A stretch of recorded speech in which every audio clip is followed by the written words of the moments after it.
नमस्कार दोस्तों, मैं शिवानी त्यागी आपके अपने YouTube channel share market with Shivani में आप सभी का स्वागत करती हूँ।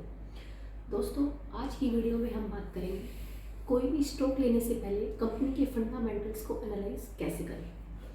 लेकिन उससे पहले हम बात करते हैं what is fundamental analysis. Fundamental analysis होता क्या है? फंडामेंटल एनालिसिस का मतलब होता है जिससे हम कंपनी के बारे में जानते हैं। आप कंपनी के बारे में दो तरीके से जान सकते हैं। फर्स्ट है आपका क्वालिटेटिव एनालिसिस, सेकंड है आपका क्वांटिटेटिव एनालिसिस।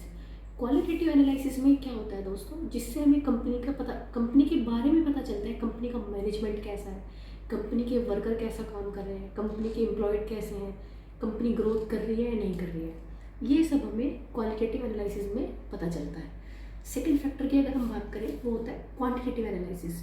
क्वांटिटी एनालिसिस में हमें कंपनी की बैलेंस शीट देखने को मिलती है, प्रॉफिट एंड लॉस स्टेटमेंट देखने को मिलती है, cash flow statement and etcetera.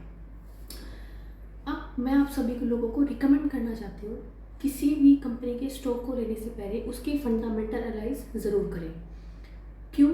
क्योंकि आप लॉन्ग टर्म के लिए इन्वेस्टमेंट कर रहे हैं, और जब आप इन्वेस्टमेंट कर रहे हैं स्टॉक मार्केट के अंदर, तो आपको ये देखना पड़ेगा कि जहाँ पे आप अपना पैसे को लगा रहे हैं वो आपका डायरेक्शन, पैसे को लगाने की डायरेक्शन जो आपकी वो सही है या गलत है। इसीलिए हम फंडामेंटल एनालाइज ज़रूर करते हैं। तो जब भी हम किसी स्टॉक का फंडामेंटल एनालाइज करते हैं तो उससे पहले हम देखते हैं, सबसे पहला जो फैक्टर हमें देखने को मिलता है वो होता है कि market cap. Market cap means market capitalisation. Market capitalisation से हमें पता चलता है कि आपकी कंपनी कितनी बड़ी है और कितनी छोटी है। अगर आपकी कंपनी बड़ी है तो उसमें क्या आपका रिस्क कम हो जाएगा, लेकिन उसमें आपको इतने अच्छे रिटर्न्स नहीं मिल पाएंगे। अगर बाई चांस आपकी कंपनी छोटी है तो उसमें आपका रिस्क बढ़ जाएगा, लेकिन उसमें आपको काफ़ी अच्छे रिटर्न्स देखने को मिल जाते हैं। इसीलिए मार्केट कैपिटलाइजेशन देखना बहुत ज़्यादा ज़रूरी है। मार्केट कैपिटलाइजेशन से ही हमें कंपनी के साइज़ के बारे में पता चलता है। तो दोस्तों, जब भी आप किसी कंपनी में इन्वेस्ट करना चाहते हैं तो उसका मार्केट कैपिटलाइजेशन 1500 करोड़ से ज़्यादा होना चाहिए। अब बात करते हैं next factor, return on equity, ROE। ROE means return on equity. देखिए, किसी भी कंपनी को अपना बिजनेस ग्रो करने के लिए पैसों की ज़रूरत होती है। अब कंपनी दो ही तरीके से कंपनी के पास पैसा आ सकता है, या तो वो लोन ले या फिर वो अपनी इक्विटी बेचे। एक तो वो लोन लेकर पैसा रेज कर सकती है या फिर अपनी इक्विटी को बेचकर पैसा रेज कर सकती है। अब कंपनी ने अपनी इक्विटी को बेचकर जो पैसा रेज किया है उस पर कंपनी कितना रिटर्न जनरेट कर रही है इन्वेस्टर्स को, ये होता है आपका रिटर्न ऑन इक्विटी। जनरली दोस्तों ये 15% से ज़्यादा होना चाहिए, बट किसी किसी कंपनीज में, डिफरेंट सेक्टर्स में ये आपको अलग देखने को मिलता है। इसके बाद हम बात करते हैं ROCE। ROCE का मीन्स होता है रिटर्न ऑन कैपिटल एम्प्लॉयड। ये क्या होता है? जैसे कि मैंने आपको बताया, कंपनी के पास पैसा दो तरीके से आ सकता है, या तो वो लोन ले या फिर वो अपनी इक्विटी को बेचे। इन दोनों पैसे को मिलाकर जो कंपनी के पास पैसा है, उस पैसे पर कंपनी कितना रिटर्न जनरेट कर रही है, ये होता है आपका रिटर्न ऑन कैपिटल एम्प्लॉयड। दोस्तों, ये जितना ज़्यादा अच्छा होता है उतना ज़्यादा अच्छा माना जाता है। इसके बाद आता है हमारा नेक्स्ट फैक्टर, डेब्ट टू इक्विटी रेशो। डेब्ट टू इक्विटी रेशो का मतलब क्या होता है? जैसे कि मैंने आपको बताया, कंपनी के पास पैसा लोन लेकर भी आता है। अब कंपनी ने लोन लिया है तो इसलिए वो कंपनी आपके लिए क्या है, रिस्क है। क्यों? क्योंकि अगर कंपनी ने लोन लिया है तो उस लोन पर कंपनी को इंटरेस्ट पे करना पड़ेगा, और जबकि आप उस कंपनी में इन्वेस्टर है तो ऑटोमेटिकली आपका प्रॉफिट भी कम हो जाएगा। अगर कंपनी ने बहुत ज़्यादा लोन ले रखा है तो उस केस में क्या हो सकता है, अगर इन फ्यूचर कंपनी में कोई प्रॉब्लम आ जाती है, कोई प्रॉब्लम क्रिएट हो जाती है, तो कंपनी आपकी बैंकरप्ट भी हो सकती है। इस केस में आपको डेब्ट टू इक्विटी रेशो चेक करना बहुत ज़्यादा ज़रूरी है। जिस भी कंपनी में आप इन्वेस्ट कर रहे हैं, और अगर उसका डेब्ट टू इक्विटी रेशो हमेशा 1 से कम होना चाहिए। फिर भी अगर आपको ज़्यादा सेफ और सिक्योर चलना चाहते हैं तो मैं आपको प्रेफर करूँगी, जब भी आप किसी कंपनी में इन्वेस्ट करें तो उसका डेब्ट टू इक्विटी रेशो 0.5 से कम होना चाहिए। अब बात करते हैं दोस्तों P ratio. P ratio means price to earning ratio. इसमें क्या होता है, आप 1 रुपीज़ की अर्निंग करने के लिए कितना पैसा इन्वेस्ट करने के लिए रेडी है। मान लीजिए आप किसी कंपनी में इन्वेस्ट कर रहे हैं और उस कंपनी का पीबी रेशो 20 है, तो इसका मतलब है कि आप उस कंपनी में 1 रुपीज़ की अर्निंग करने के लिए उस कंपनी को 20 रुपीज़ दे रहे हैं। अदर कंपनी का पी रेशो 40 है, तो इसका मतलब है उसमें भी आप 1 रुपीज़ की अर्निंग करने के लिए उस कंपनी को 40 रुपीज़ दे रहे हैं। बट उस कंपनी को ज़्यादा क्यों? क्योंकि उसका पोटेंशियल ग्रोथ और अर्निंग ग्रोथ काफ़ी अच्छा है, इसीलिए हम उस कंपनी को 1 रुपीज़ की अर्निंग करने के लिए 40 रुपीज़ दे रहे हैं। इसको बोलते हैं पी हाई रेशो। अगर किसी कंपनी का पी रेशो कम है तो ये ज़रूरी नहीं है कि अच्छा है, हो सकता है कि ज़्यादा इन्वेस्टर्स उस कंपनी में इंटरेस्टेड ही ना हो। इसीलिए सिर्फ पी रेशो के बिहाफ पे कभी भी इन्वेस्ट नहीं करना है।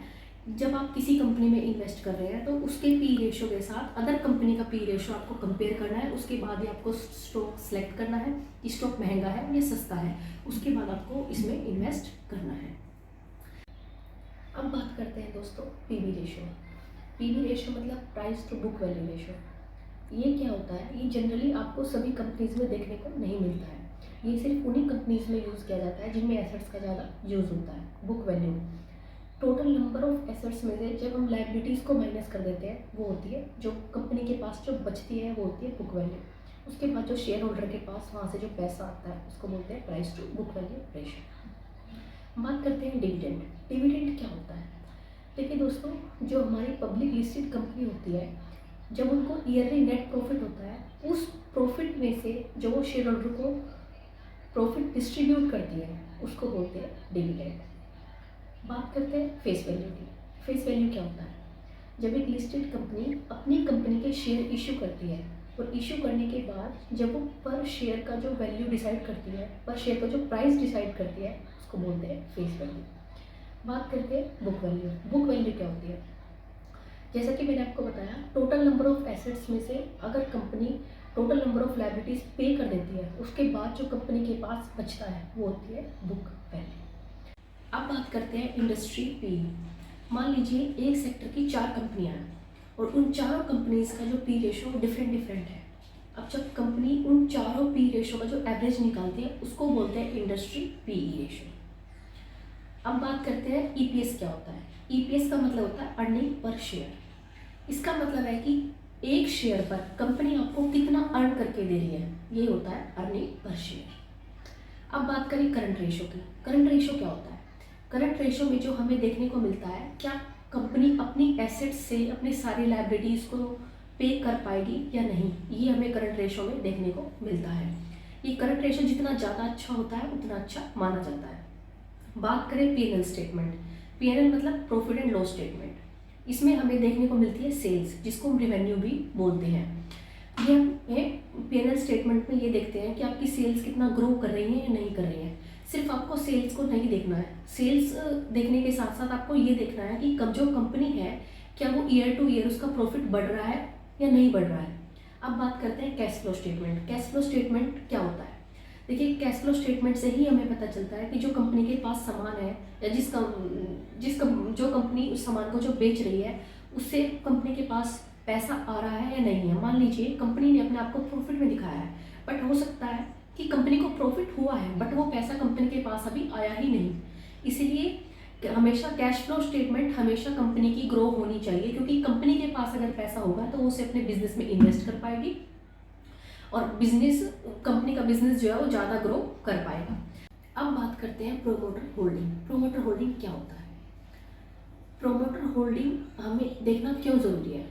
क्योंकि जो कंपनी को चलाने वाले हैं ये हमें चेक करना इसलिए ज़रूरी होता है क्योंकि इससे पता चलता है कि जो कंपनी को चलाने वाला बंदा है उसकी कंपनी में कितने % की होल्डिंग है। मान लीजिए उसकी 1% की होल्डिंग है, तो क्या वो अपनी कंपनी को चलाने के लिए या ग्रो करने के लिए इतनी मेहनत करेगा? वो नहीं करेगा। क्यों? क्योंकि उसको पता है कंपनी को कितना भी प्रॉफिट हो जाए या कंपनी कितना भी ग्रो करे, उसको तो सिर्फ 1% का ही प्रॉफिट होगा। जो प्रोमोटर्स होते हैं वो अपनी होल्डिंग को घटाते और बढ़ाते रहते हैं। इसलिए हमें प्रोमोटर होल्डिंग, जो कंपनी को चलाने वाले बंदे हैं उनकी प्रोमोटर होल्डिंग हमें ज़रूर चेक करनी चाहिए, क्योंकि जितनी ज़्यादा प्रोमोटर होल्डिंग उनके पास होगी वो कंपनी को चलाने के लिए उतनी ज़्यादा मेहनत करेंगे। Thank you for watching my video. अगर आप लोगों को मेरी वीडियो अच्छी लगे तो प्लीज़ लाइक एंड सब्सक्राइब ज़रूर करना। मिलते हैं आप लोगों से एक नेक्स्ट वीडियो में एक नई इन्फॉर्मेशन के साथ। सभी को नमस्कार एंड बाय बाय।